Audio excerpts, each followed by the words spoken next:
can't kill many. Angry Horse wishes to be chief of your tribe. Many young braves him friends.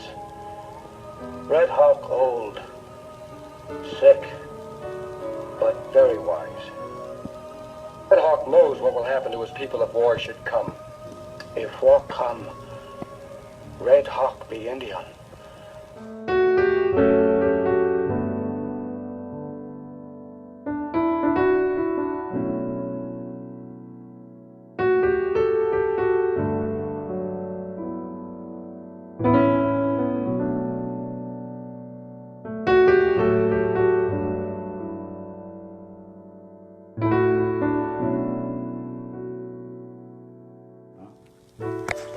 Well, I was 9 years old, as I remember, and I was so excited to hear about the Lone Ranger coming to Wilson on the local theater.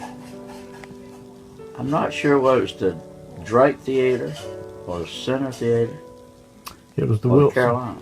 It was the Wilson. Because I got a picture of it and you see the crowd up there. And I remember walking down the Wilson Theater, that long carpeted, going up and rising up to, yep, to that was the Wilson ticket taker there, and went over to the left-hand side, and my dad was, I was holding on to my dad. My dad, he had sort of a big hand, and I just grabbed hold of one finger to put my grip on, and we were walking along, just my daddy.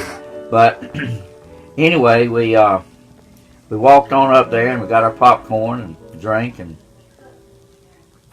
went and sat down, and sat, I guess about, well, to tell you the truth, it was just underneath the balcony, if I remember. And I was sitting there with my dad, and the movie started to come on. And of course, back in those days, the screen of our TV was, it was one of those combinations. It had the TV on one side, and then it had the a radio and a record player all together. And so that TV screen it couldn't have been any more than 19 inches. I mean, it was just a small screen.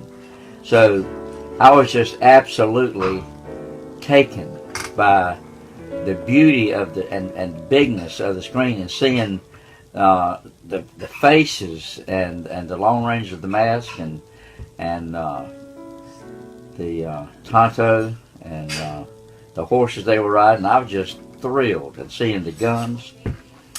So I just watched that thing and didn't even fall asleep. I just watched it and watched it and watched it. And that's probably the first time, and I do not recall another time that my daddy and I went to the movies together. But I'll always remember that, and that's been something like 60 years ago. And you know, some things in your memories just sort of stick, and that certainly is one of those stories that has certainly hung in my memory.